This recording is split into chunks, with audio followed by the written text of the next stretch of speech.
Hey friends, welcome back to the show. Today, just like the last 2 weeks, you got it. We're going to be working on the restoration of our old fishing boat. Got a new project I want to put together on this boat today, so let's go ahead and get started. If you saw last week, we were doing some framework for our new casting deck and all that stuff. I haven't really put much more work into it since last week. I've just been busy, and we got a lot of other little things that have to happen with that framework. We're not going to show a whole lot of that on video and stuff because it is very tedious. Once we get to the point where we want to put the decking and stuff on, at that point then we'll get back to that. Now, hands down, one of the most difficult things that I'm running across when it comes to this boat restoration is the floor to heat. If you watched my video last week, I told you how hot it was out here, and I can only work on the boat for a few minutes at a time and get back somewhere where I can cool off. I have no shade. There's no trees around here, and I only have this space in the front yard where my RV parks and stuff. I thought about going out and buying a pop-up awning, but then it didn't seem very feasible because when I'm not using it, I really don't have the room to put it anywhere. I can't keep it anywhere. Down the road, when we got closer to getting done with this restoration, I was going to buy a Bimini top for my boat, but I decided to drop the dime and went and bought a brand new one from a local discount marine. It's sitting on top of the Hummer. This way we can create some shade while we're doing our restoration. Let's get it down and get it open and see what we're working with.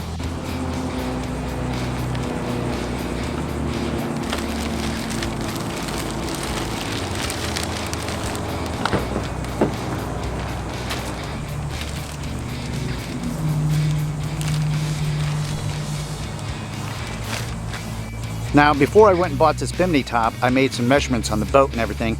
And my local marine, which I like to spend local and stuff, and I like to be able to see products and put my hands on them instead of ordering online and getting the wrong thing. This thing is badass. It's got all the mounting equipment. It's wrapped up inside of there. They had multiple different colors, and they just happen to have one, I'm hoping, that's going to fit this, and it's in mossy oak camo. Let's open that thing up nice and carefully and see what we're working with.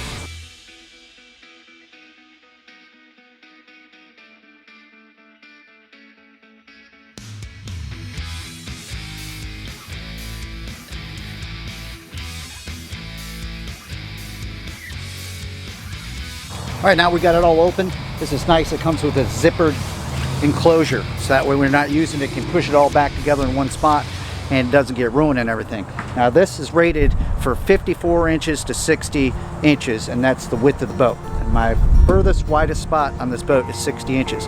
So it was difficult finding this, especially in a store near me, without having to special order it and stuff, because remember, this is a 16-foot aluminum V-hull fishing boat and stuff.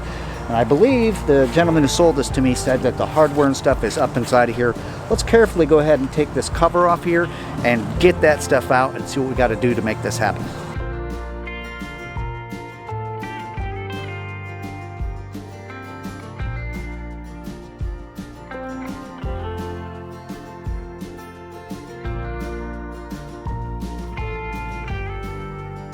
And here's our hardware kit. This particular brand of Bimini top for a boat is made by Carver. Okay, so it's got my instructions and stuff, which I'm going to need. I'm sure I could figure it out, but I've never put one of these things up before in my life. I know these are mounting brackets as well as some extra hardware that's right there.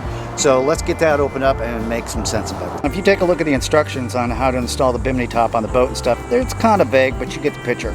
I got to decipher what is the back of the Bimini and the front, and it has the center hinges, got 2 of them, as well as 4 of the eye straps. What I need to do is decipher and find out where these deck hinges are going to fit on the boat in a conjunction to how that Bimini is going to lay down when we're not using it.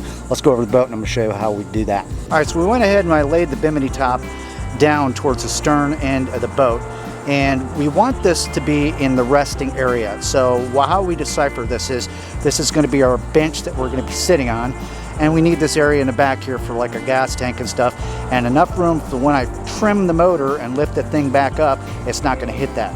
So that being said, this is about the place I want it in the resting area. We're going to go to the side rails, lay them up there on the top side decks there, and make our marks for where those deck hinges are going to go. All right, so we're going to take one of the rails, we're going to lay that up there right in that position where we want that thing to be. And that's where we're going to mark it with a marker. That's where our deck hinge is going to be. That's going to be the center point of gravity on this Bimini top. Once we have that, we're going to take a measurement from the back of the boat up to that point, and make it even on both sides. So both of those deck hinges are going to be directly across from each other. That way we have a nice solid square install.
Now the way these deck hinges came, see how they adjust.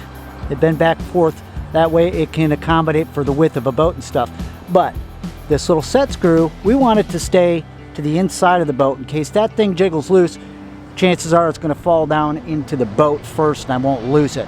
Let's go ahead and mount these up onto here.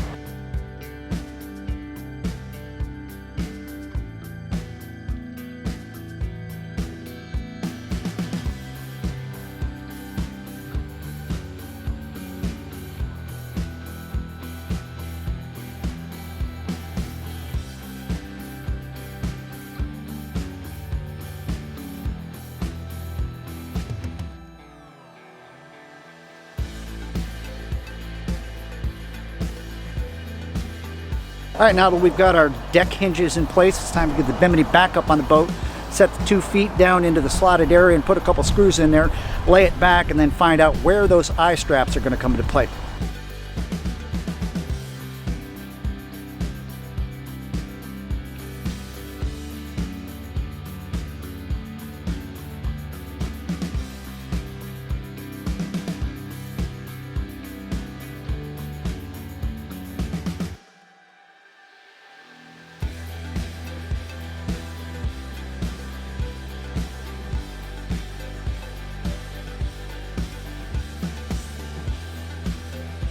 All right, so the Bimini top is where it needs to be.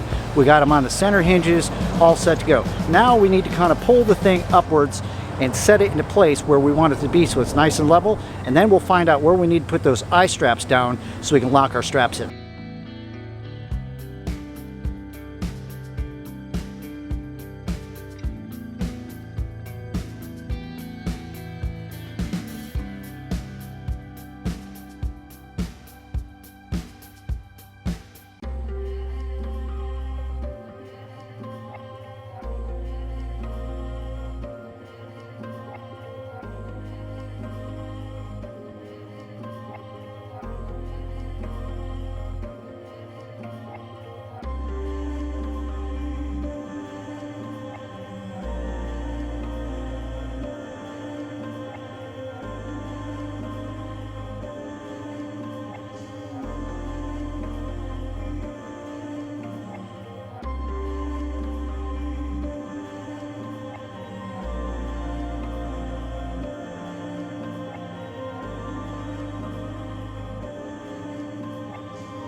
And now we are Bimini up. We're time for us to take and adjust these straps so they're nice and tight where they need to be. Let me re-strap that. There we go.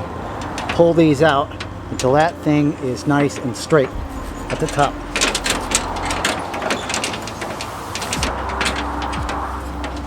We got our 2 straps here in the front of the Bimini.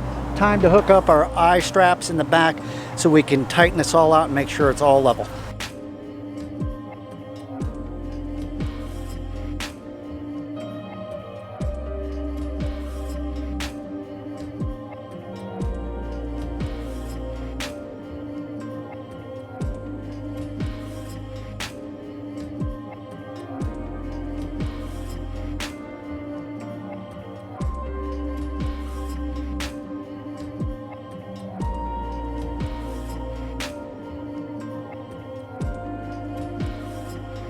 Oh, isn't that beautiful? All right, I got a couple straps that are up there towards the top of the awning. I can get up there and I got to cinch them down, but man, look at that.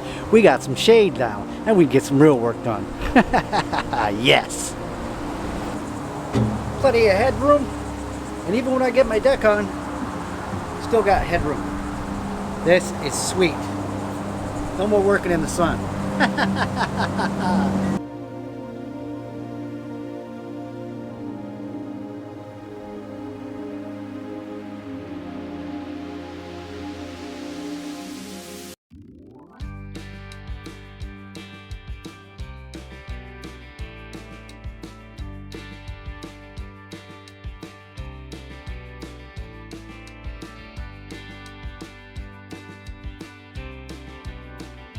Then we're done using it.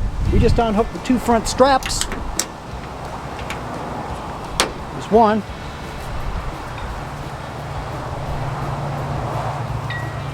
And the second. And just let it down.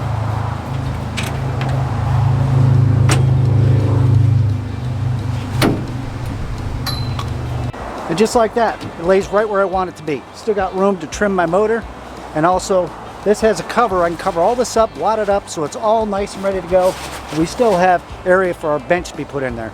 That turned out badass. All right, so before you ask, yes, I paid a little bit extra money for this Bimini top. Reason why is because I like to stimulate the local economy by buying local. I was able to get it the same day, and it's a lot better quality than half the crap you're gonna buy online. Ran me right about $400, and the brand is made by Carver. Well, hey, that's going to do it for this one. Thanks so much for hanging out watching the video. Hope you enjoyed it.